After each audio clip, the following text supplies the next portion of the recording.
Media recognition from Bloomberg, Reuters, recycling trade publications. Patented process for 100% recovery of critical metals, including cobalt, lithium, nickel, manganese, aluminum. American Manganese is focused on recycling lithium-ion batteries for electric vehicles. American Manganese trades on the TSX Venture, AMY, the US, AMYZF, and Frankfurt 2AM. For more information, visit AmericanManganeseInc.com or phone me, Larry Ray, at 778-574-4444.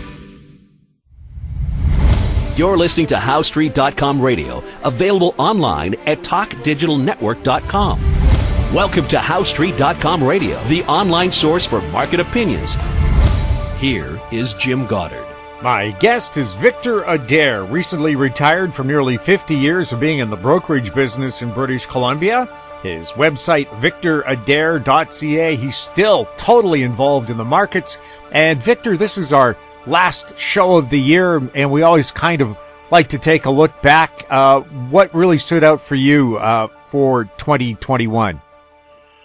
Okay, well, why don't we start with the stock market? I think that was just one of the things that you couldn't possibly miss. I mean, the S&P, just to use that barometer, from the lows that we had in March of 2020, we had the attack of nerves in the market on the COVID. The S&P rallied 120%, roughly speaking. It was just an extraordinary rally. I think from the beginning of this year to where we are now, it was up about 25%. But instead of just thinking in terms of calendar time frames, I think we want to look at this rally off of the March of 2020 lows. Now, as we may remember, going into January and February, early February of 2020, the stock market was already at all-time highs. The decline was about 35% on the S&P in just 6 weeks. So that was I think that was the largest, certainly the sharpest decline that we'd had since 2008. And at that point, we had the central banks around the world move to very aggressive monetary policies. But in addition, we had governments around the world move to very aggressive fiscal policies. And that was like a double whammy in terms of having an effect on the market. And, it took off to the upside like a scalded cat. Late in the year, we had a change in the White House, or at least Joe Biden was elected. Trump stayed until January. But I think that the real key thing was that the day after Biden's election, Pfizer announced they've got the miracle vaccine. And I'm being a little facetious when I say miracle, but, I think in market terms, I'm not going to talk about, being some kind of an expert or a dunderhead about, assessing the COVID risk. But in terms of the markets, the prospect of no longer having an existential risk in the market from the pandemic was a big lift as well. So, you had aggressive central banks, aggressive fiscal policy, and now, get out of jail free card, it seemed, in a general sense, with the vaccines. So the momentum built. As we went through this year, we had people coming into the market with their wallets open like virtually never before. Around the world, over $1 trillion in capital flow into the new capital coming into the stock markets. And just to put that in perspective, over $1 trillion coming in was more than the previous combined 25 years. It was just a tsunami of capital came into the market. And by the way, I'd say more than half of that capital went into what we call passive investments, where people basically just buy the index rather than say, pick this stock, pick that stock, and so on and so on. People just been of the view that stocks only go up and you're a mooch, if you're not involved. And you just get in and just keep buying them because every little setback is an opportunity to buy the dip. Now, this leads us to, we're going into January after the weekend here, And historically, let's say over the last 25 years or so, the biggest month of the year for capital flow into the market is January. And that's just everybody's got their own financial structure, and they're ready to write a check in January, or they're set up on some kind of withdrawal plan at their work or whatever it is. But the fact is, more money comes into the markets in January than any other month of the year. And given that we've had this spectacular run from the March lows of last year, I think the market is looking forward to just a lot of capital coming into the market in January. And I would say that the end of the year rally we're having in the stock market here, in a way, is some folks front running that money. Now, I had thought that particularly after we saw that break in Thanksgiving this year, that some of the professional money managers in the world were what I would call de-risking. They were taking some money off the table. In other words, they wanted to, they'd had a great run, and they wanted to lock in some of those returns so that they could print marketing material, basically, for all that money that was coming in January that would say, look how good we did the last couple of years, put your money with us. So I thought that might have, set up some of the sideways action we had here near the end of the year. A lot of people know that the performance of the broad indices has been really driven by a handful of big cap tech stocks, and that's certainly the case.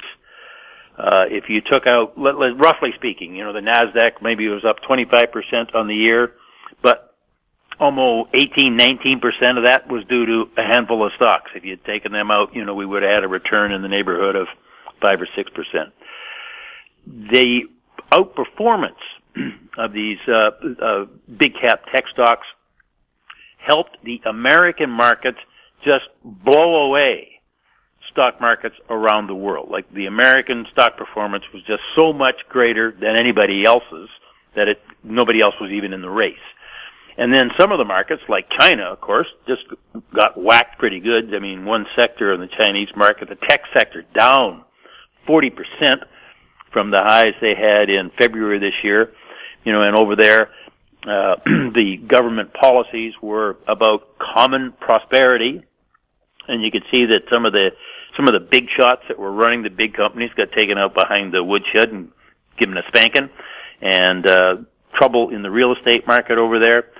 And what that meant would be that the emerging markets index for stocks around the world, that not developing markets, but the emerging markets, were down 15% from the February highs this year. In contrast to like the S&P being up 25%. That's what I mean when I say the American market just smoked the rest of the world. And given that we're in Canada, I would say that the Canadian market was pretty much on par with the American market, but we're sort of all taken as brothers and cousins across the border. Some Canadians are going to hate me for that. Another aspect in the stock market was that growth absolutely smoked value this year. And in terms of what this means for going into next year, I don't think we're going to see a repeat of the spectacular performance that we've had the last, call it 18, 20 months or so. I would say, actually, and this is just maybe 50 years worth of intuition, that after such a run like this, when people are beating down the doors at the brokerage firms and pushing money at it, please take my money, put it in the stock market, that is more likely a sign of we're setting up for a correction. I'm not saying, I think the market's going to fall to zero, but, for us to have a 20% correction in the first part of next year would not be a surprise for me. I would personally not be just buying the stock market willy-nilly here because it's been doing so good. But I don't think, the bottom's going to fall out of it either. That's, roughly speaking, my view on where we are with the stock market anyway. Now, energy markets were in the doghouse back in 2020, but had an impressive run this year, with West Texas crude recovering to make a 7-year high in October before a scary tumble at the end of December. What were the most critical factors driving that recovery, and what do you expect is going to happen with crude in the new year? Well, you're right. Energy markets were in the doghouse last year. In April of 2020, we had WTI briefly, for a day, actually traded at negative prices, and that was a peculiar problem. But let's say we hit a low of roughly $20 a barrel for WTI at that point in time. The crude oil market really is all about supply and demand, and let's say that our ballpark figure is around 100 million barrels a day that is produced and is used.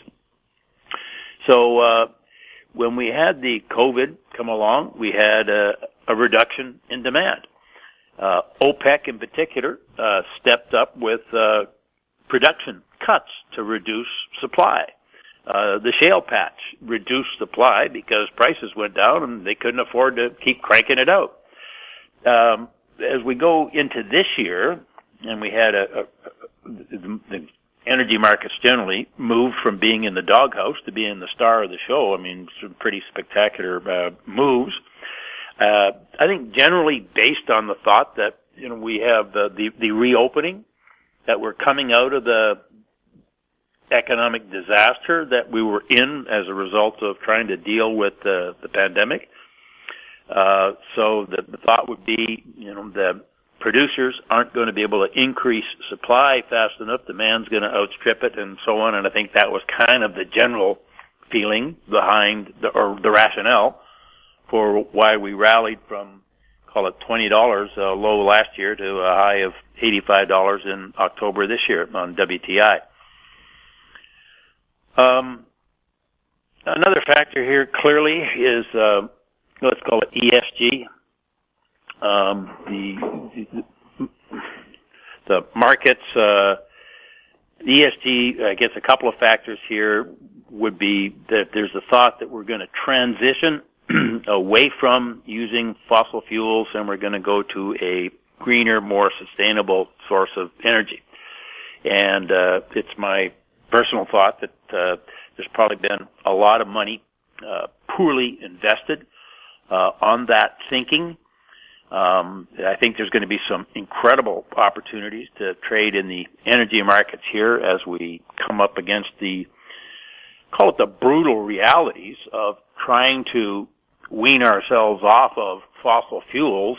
And when I say wean ourselves off of, the environmental or the ESG movement that is pushing for that to happen. And nobody in the world wants to see nasty pollution. And just as an aside, I see China is now burning more coal than ever to try to meet some of their energy demands. So this fantasy, in a way, that we can just cold turkey stop using fossil fuels and find other sources of energy that are clean and green, just sort of at the snap of a finger, I think is just going to create a lot of shocks.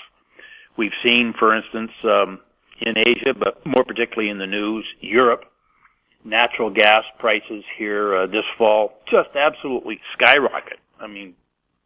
One of the figures that I saw that I thought was very appropriate was that the cost of nat gas in Europe was the equivalent of $250 a barrel WTI.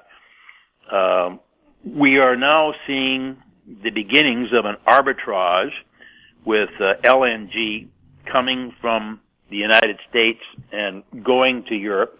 And I see Putin has now talked about they've stuffed some gas in the Nord Stream pipeline, and nat gas prices have fallen away from the highs that they had here a week or two ago.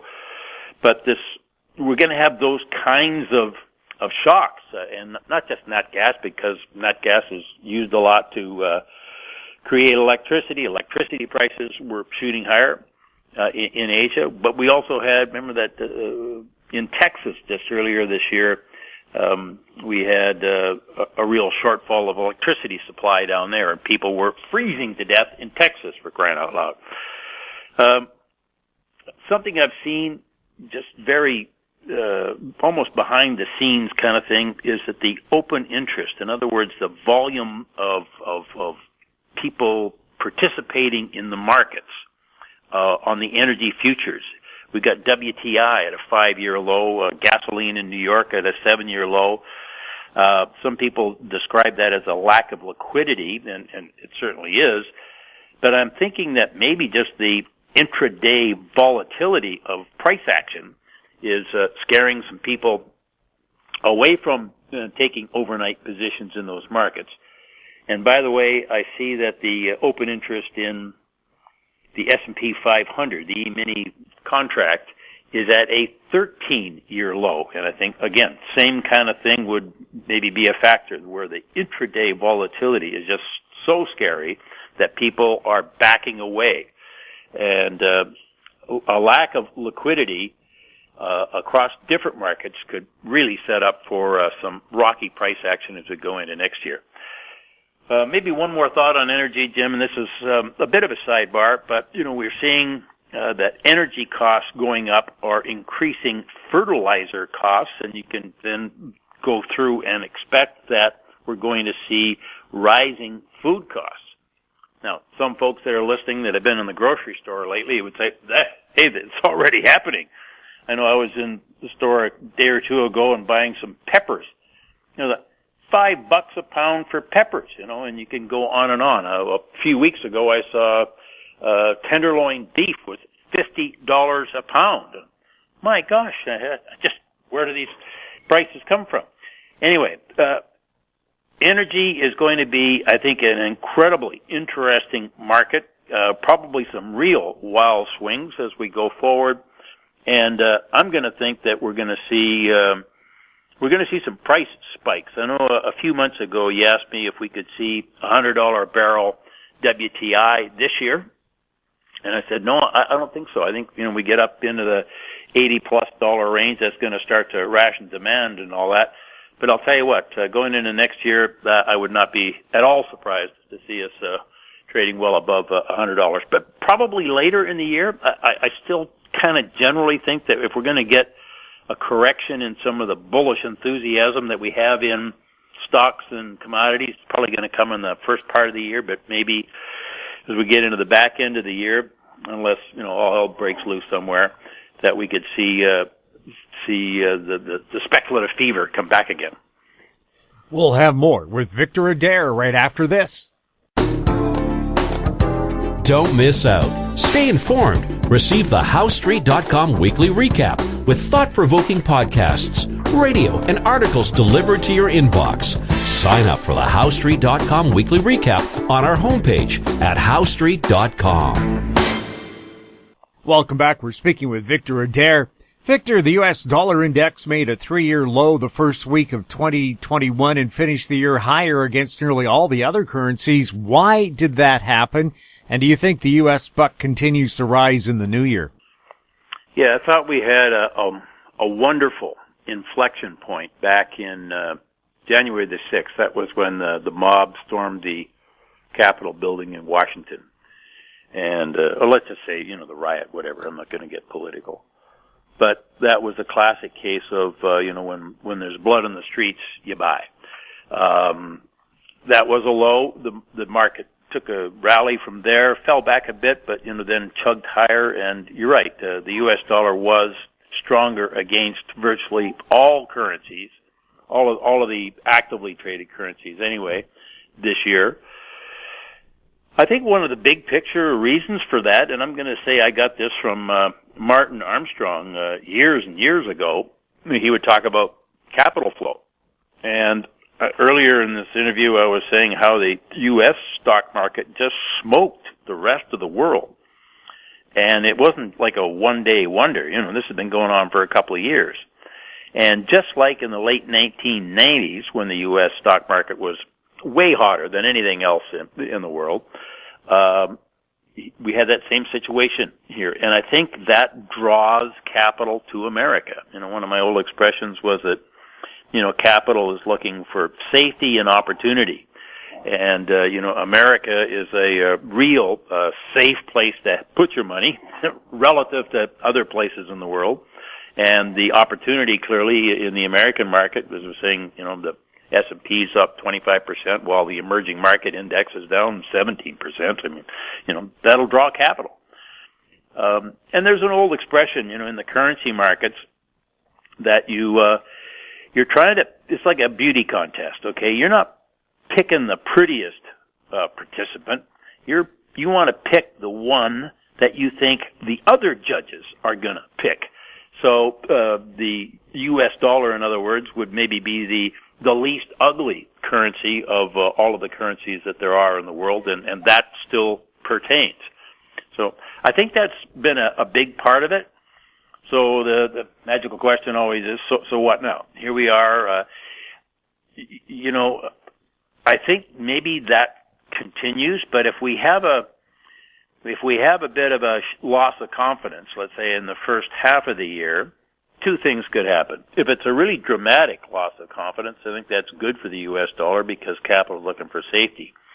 If it's just a case of maybe some of the leaders in the American stock market correct, and people that have been overseas who've had money in America have had some great returns, they might say, okay, let's take some money off the table and bring our money back home. That would see the U.S. dollar get a little weaker.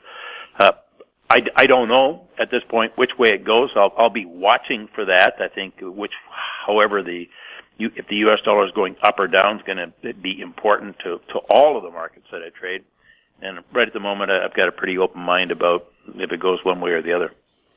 Now, what about the Canadian dollar? It had a pretty good rally at the start of the year, but it's been dropping like a rock since mid-year. What's its outlook for the new year?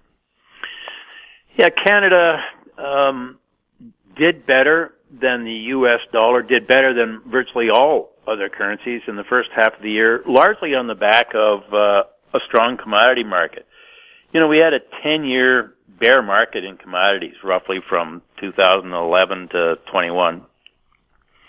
And then we got a rebound in the commodity market, and the commodity market generally, was most of the commodity indexes have a pretty heavy weighting for energy. So that dramatic rebound in energy prices certainly helped. But it was strong across the board, whether you're looking at base metals or any of the grain markets and so on. Commodities had a good year. And if you take a 25-year chart of the Canadian dollar and a 25-year chart of the commodity indices and put them up on the wall and stand back a few feet and look at them, they're almost identical. So commodity prices over time have a huge impact on Canada, or the Canadian dollar. And I think that's why we did better. The second half of the year here, I mean, Canada also, I guess, is influenced on a day-to-day basis. If the S&P is up, Canada's probably up. Okay, it's almost that simple. Certainly, relative interest rate spreads used to be more important than they are now. I think with interest rates everywhere pretty much near zero, that there's not much impact from that. So it's commodities, stocks, and the U.S. dollar. And the U.S. dollar was in a more bullish posture in the second half of the year, certainly I guess from about late June. And when the U.S. dollar is rising, it's pretty hard for the Canadian dollar to be rising as even more than the U.S. dollar. So I think that kind of accounted for the weakness in the Canadian dollar in the second half of the year. And then the real strong commodity market kind of ran out of steam. Also, I guess we'll say crude oil topped out in October and then rolled over a bit. And then I think that contributed to some more weakness in Canada. So going forward, I've just got this general feeling across risk assets that we've had a pretty spectacular run in bullish sentiment in stocks and commodities. I think that's probably due for a correction, and let me repeat that again. I'm not looking for the stock market to fall to zero, but, if to have a 10-20% correction in some of these flamboyant markets would not be a surprise to me, and that would probably mean a weaker Canadian dollar would happen at the same time. Gold made its high for the year the first week of January, and despite inflation going crazy for the year, gold didn't do much. Why not?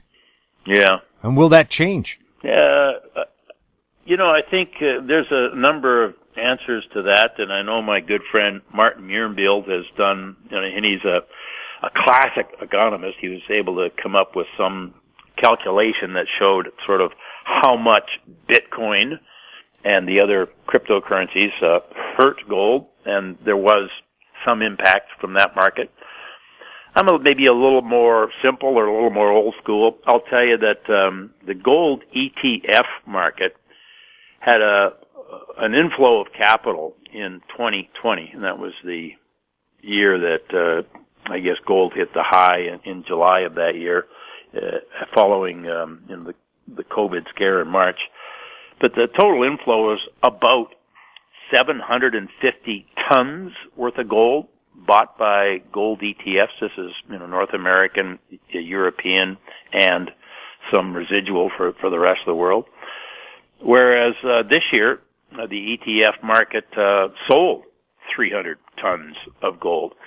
Now, I do almost all of my trading in the futures markets, but I pay attention to the gold ETF market because I think people who buy gold ETFs are probably a longer term time horizon than people that are trading gold in the futures market. So when you see a lot of capital flowing into the ETF market, and I think, by the way, the selling that we saw this year, 300 tons, that was the first net selling of gold ETFs we've seen in 6 years or so. So I think the ETF market, if I could, generally say that it represents longer term thinking in the gold market rather than the futures markets. I think these folks changed their mind about gold. They had a good run in, say, 18, 19, and particularly 20. And then took some money off the table, clearly, this year, and put it other places. I mean, money likes to flow to markets that are going up, and gold was kind of a non-event, so I think some money that was in the gold market just said, hey, let's get in the stock market. So I think that was a big part of it. The U.S. dollar is always a big factor in the gold price, and the U.S. dollar was rising this year, so it wouldn't be a surprise to see gold softer. And gold had a great correlation, well, a negative correlation to negative interest rates as interest rates became increasingly negative from 2018 into, this year. That was positive for gold. And I guess the market right now is maybe seeing that we're not going to get more deeply negative in interest rates, and if anything, maybe go a bit the other way. So I think that took something away from gold as well. So maybe just general lack of interest in gold. There's more exciting things to do elsewhere, and that pulled capital away from gold market. I'm not saying. I guess I'm thinking in terms of gold. I'm watching it. I've traded gold for 50 years, and I've traded a lot of gold, and I've had some great times in the gold market, and I could see the gold market, in the next year or two easily making new all-time highs. So I'd be looking for opportunities, I think, to be a buyer of gold. But again, I'd be looking for the opportunity. I'm not just saying, it's going to go up. Now, with inflation running rampant this year, the Fed has changed its tune. It said it would be transitory. Now it's going to be around for a year or two at least. So will we see higher interest rates, and will the hikes be enough if they put them in to slow inflation down? Yeah, in a way, Jimmy, that's the $64 trillion question here. What's going to happen to interest rates? I know there's some folks out there, and certainly people like David Rosenberg, who I have a lot of respect for, would argue that the Fed or none of the central banks can really raise interest rates. There's just so much debt out there in the world that they can't. So they'll try to. We could see, for instance, those central banks trying to maintain or just get into the market, buy bonds and keep interest rates from going up. That's the longer term interest rates. Right now, the market is certainly pricing in the United States about 325 basis point price increases between now and the end of 2022. That's in the market. I see, some of the big investment banks in New York do surveys of their clients, and they ask them, what are you most worried about next year? And top of the list, two of them that I saw, Goldman Sachs and J.P. Morgan. Their clients were worried that the Fed would make a policy mistake, and what that means is that the Fed is kind of always late to things, and that they will start tightening their monetary policy. And tightening is almost a misnomer.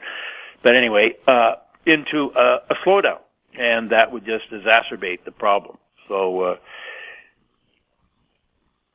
I'm inclined to think that we're probably a year or two away from, really some real things breaking in the credit markets. I mean, at some point, you don't want to lend money if you're not going to get paid back fairly. And these days, with effective negative interest rates, I mean, I don't know what it depends what your denominator is, but let's say you're using CPI, and so people come up with a 5% negative number. Whatever it is, if you're buying a government bond now, you're not being fairly repaid. You may buy government bonds because you think other people are going to buy them, and I think that was the rationale for buying European sovereign debt for years, is that you could buy damn near anything and be able to flip it to the central bank at a better price. I kind of think that game's probably a little old, and maybe at some point people will buy bonds. If, for instance, in the first half of this year ahead, we have a good wobble in the stock market, I could see the bond market going up just because people want to, just kind of a reflexive or knee-jerk thinking that, hey, the stock market's getting hit, let's buy bonds, they go up. But at some point, I think the piper's going to have to get paid here, and we're going to see some stress in those interest rate markets. And if you want to be a borrower, you're going to have to pay more to borrow money. Victor, you've been trading for more than 50 years. You've specialized in futures markets since the mid-'70s. How do you make your buying and selling decisions, and how do you manage your risk? Well, that's a mouthful of a question, but I guess what I actually do, I mean, I've been doing this for 50 years. I do read all kinds of research, and by research I don't mean marketing boomph, where people, the headline is gold's going to the moon, and here's 6 reasons why you have to buy it now. I read a lot of research. What I'm generally doing when I'm reading that research is I'm looking to get a brainwave on my own. I'm not looking for somebody to say, buy this, sell that. I'm looking for, when I'm reading the research, and go, hey, if that's the case, then this other thing should be happening. That's kind of the way I read research. I also sit in front of my screens. This is a real full-time job for me, and markets trade 24 hours a day these days. So, and having sat in front of screens for years and years, you begin to see some rhythm to markets or whatever. And then I guess there's a way of thinking, and I wrote about this recently in one of my blogs, was to think in terms of when to buy something if you're going to be a buyer, as opposed to why to buy something. And let's go to everybody's favorite, is gold. You know, when I say everybody's favorite, everybody's, knows that you should buy gold because blah, blah, blah, inflation or depreciated currencies and all that. None of those things are timing tools. And you want to, if you think in terms of when to buy, is today a better day to buy gold than tomorrow? I don't know. But for me, I'm very much, with the short-term trading I do, I'm very determined to try to get my timing right. It's hard to not have an opinion about a market for me, but I want to buy it at the right time. And I guess what that means is when I'm looking at actually pulling the trigger and buying something, my first question to myself is, so if the market drops, at what point on the way down do I say, okay, I've had enough, I'm wrong, I want out? And that's probably the most important thing I think about on every trade I make is, in other words, what's my risk? That was kind of the other part of your question. How do you manage risk? If I want to buy gold and it's $1,800 and I say, well, if it drops to $50 to $1,750, I need to be gone. And that's not just $50. It's got to be, where the price action has been, where the chart points are, so that figure, that level where I would get out makes sense. It's not just, okay, I'm willing to risk X number of dollars or X percent of my P&L on a trade. No. I'm looking, if I buy it here, then I need to be out there. And how much money am I going to risk on that? And if that's more money than I'm comfortable risking or losing, I won't make the trade. So it's very, very important to me to know where I'm going to get out of a market and know why I want to get out of it if it goes against me. In terms of risk, that's part of managing risk. I would say probably the most important thing for my trading, and if I was to advise other people, the risk to manage is your size. I've sat in trading rooms for years and years and years, and I would say that the worst enemy that you have trading is to be over trading your account. I used to say to my brokers, do not let your clients use more than 50% of the equity in their accounts to margin trades. Anybody that is, got his pedal jammed right to the floor all the time is going to blow up. It just happens. There's just no way around it. Sooner or later, you're wrong. You can't believe you're wrong. You want to give it a couple more days, and you're done. And in terms of in the brokerage business, when somebody does that, they not only blow themselves up, but they take their broker or the brokerage house or whatever down with them. So sizing is the most dangerous thing. And then just for fun, I would say, when you're right in the market, you can never have enough on. Well, so you have to find a balance between that. And one of the ways, I guess, to find balance is to realize that for me, I say it's only a trade. Whatever trade I've got on, it's only a trade. It's either going to make some money, lose some money, whatever, and then you go on to your next trade. I want to make sure that no individual trade that I've got on is really, really important to me, either one way or the other. Victor, thank you so much for chatting with us, and have a very happy new year. Jim, thank you for having me on. It's always a pleasure to talk with you. It's good for my own thinking. What do I really think, and how do I really go about doing what I do? And I try to be as truthful as I can with you. Happy New Year to you too, and to all of your listeners. We've been chatting with Victor Adair, nearly half-century veteran of the trading wars here in British Columbia. His website, victoradair.ca. If you have any questions for Victor or any of our other guests, you can send them to info@housestreet.com, and we'll ask that question for you. You can find us on Twitter @HouseStreet. Our YouTube channel is Talk Digital Network. We're also on Facebook. I'm Jim Goddard. Happy New Year. Comments made on HouseStreet.com radio are an expression of opinion only and should not be construed in any matter whatsoever as recommendations to buy or sell any financial instrument at any time. Available online at TalkDigitalNetwork.com. HowStreet.com Radio is a production of How Street Media Incorporated.